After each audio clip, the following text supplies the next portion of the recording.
Well, happy Sabbath, everyone. Yes, that's beautiful.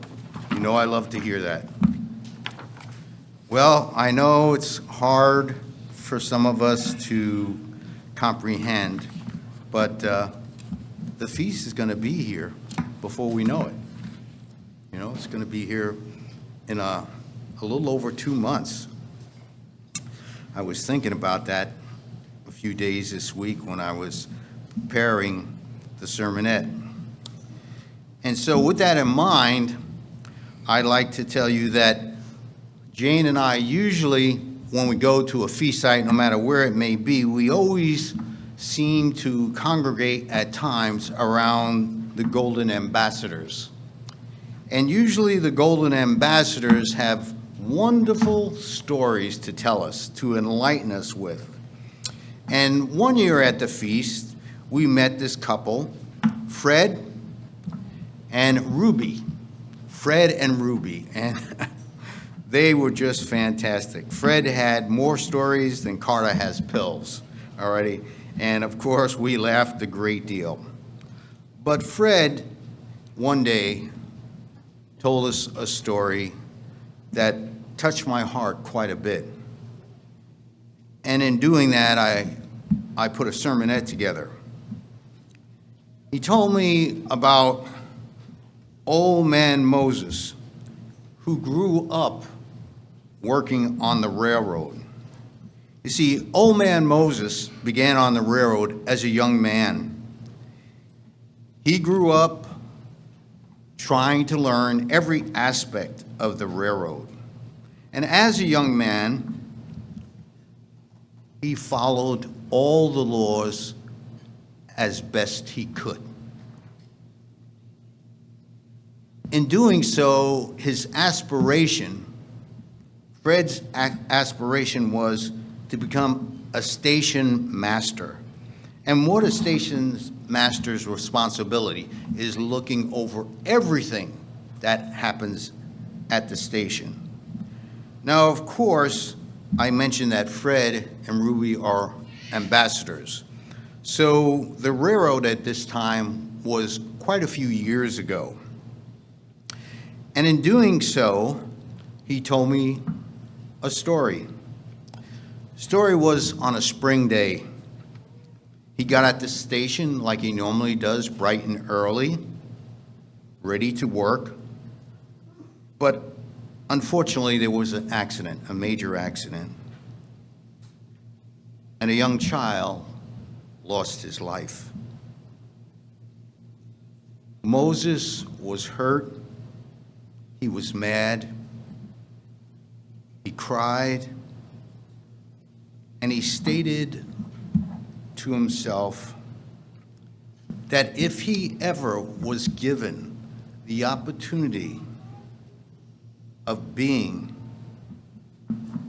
the station master, he would do everything possible within his jurisdiction, within the laws of the station, to make sure the best he could that an accident like this would never happen again.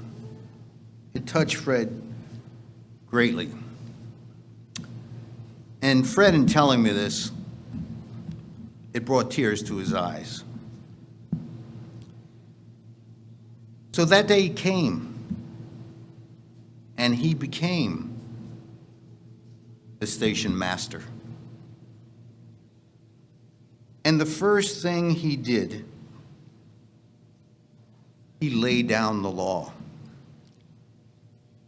He stated that there would be no exceptions to his law, no exceptions.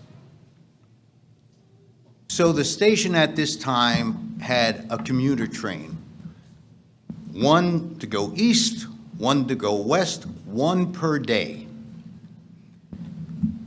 And he stated that because the train left early in the morning, he said you had to be at the station 7 a.m. sharp with ticket in your hand. In doing so, he made sure that everyone was at the gate and ready to leave at 7:05. Now, to help you understand, even though this was many years ago, that train would be moving at 70 to 80 miles an hour. And also, this will give you a little glimpse of how far back I'm talking, is you would have to cover 4 railroads. In other words, 4 train rails, okay? It wasn't that you got to the station, you just stand up, and the train's in front of you. No, you go downstairs, you have to cross 4, and then that's where your train is, and you would wait. So Fred made sure that everyone knew what was needed and what had to be done. No exceptions, no one being allowed to cross those tracks. But you know what happened? There were so many people that had excuses. Those excuses to old man Moses were something like this: I had to get to my children and get them to school. Others, I got here sooner, but it wasn't soon enough. Others would state, traffic was really heavy. I was trying to get here, but I'm just not here on time. Fred heard every excuse in the book.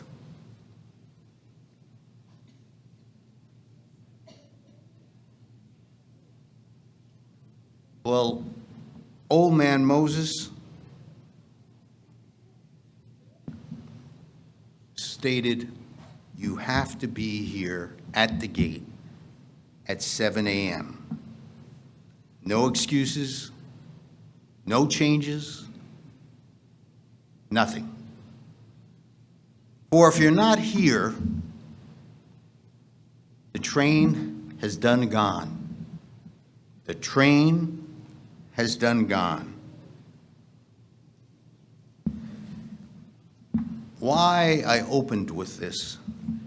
Because this was touching to Fred, it was touching to me, and I hope you understand the rest of the sermonette to make it clear to you. Brethren, there is a spiritual lesson in this old station master's ways. They had some wisdom to them for a reason. You see, God, our loving God, is setting the church on a spiritual train, on the track headed to his kingdom. The church is preparing the family of God, those that he has called, those that on a weekly basis are observing the Sabbath, the annual Sabbath, listening and taking in whatever glimpse they may need from the sermonettes, the sermons, the seminars, the literature that's written, all that is published. Now, you may not read everything, but out of all these, one of the greatest blessings we have, is open communication, open prayer to God every day. It could be one time a day, and as Mr. Armstrong used to say, you can pray 30 times a day, but it may only be for a minute or 2. That's a tremendous blessing, a tremendous blessing. People make excuses. The Bible is full of excuses that people have made to God. The hard question for me to ask you today is, And I ask myself, are you making excuses? Brethren, are you making excuses? However, the spiritual train is on the track, and we have been given the instructions to watch and be ready. And it is on time. It is on time. And we can look to our Bible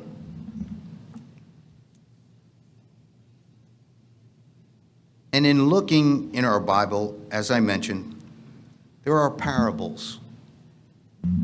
Let's go to one that will come to your mind easily. The parable about 10 virgins in Matthew 25. We don't want to hear the words, but go away, you are late, I never knew you, or the train is done gone. The train is done gone. More excuses. Adam, that woman you gave me, Eve. The devil made me do it. They had their excuses for disobeying our great God, our loving God, our Father. Aaron has his excuses after making the golden calf. King Saul didn't obey God and did things his way. How about Luke? Luke 14, 15 to 24. Here Jesus invites people to be in the kingdom. It is a story of a man giving a supper and people giving excuses as why they couldn't come. In some verses it says a wedding. We all need to remember that many times we can walk with God. When he tells us to do something, we had better not forget. Don't make excuses, because it is 7 a.m. sharp, and old man Moses is closing that gate. We do know, you know, I know, we have a merciful God, a merciful God. There is still time for us to put away our excuses and prepare physically, mentally, and spiritually the best that we can do for the kingdom of God. Thankfully for us, the train has not gone yet. However, we never know, we don't know when that train's going to leave.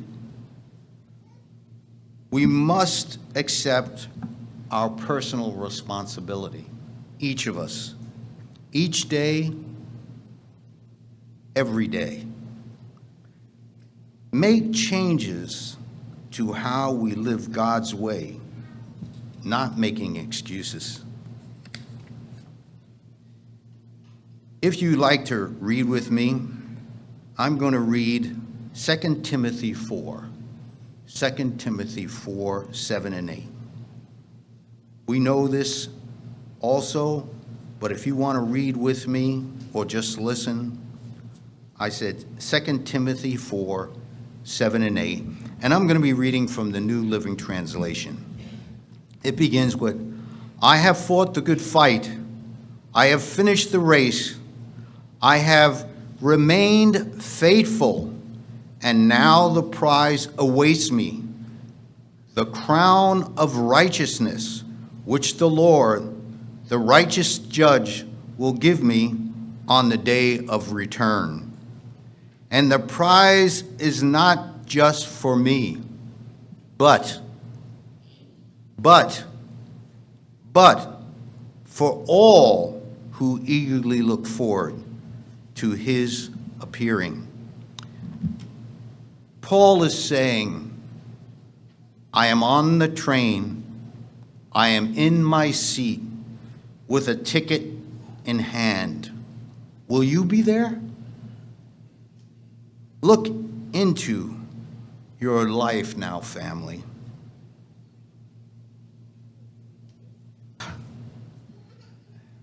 I do not know if it is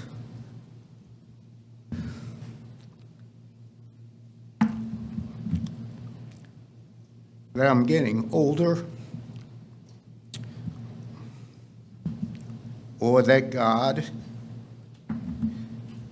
is stressing on me to stress on you how important each day it is to be with him, to be with our older brother, not other, we do have many brothers, but our older brother, Jesus Christ. As we are preparing individually as God's children today, now know that we have a wonderful opportunity to be across those tracks and in the seat, knowing that the law of God, our ticket, God's wonderful, beautiful law, is our ticket. Our older brother, Jesus Christ, will be there,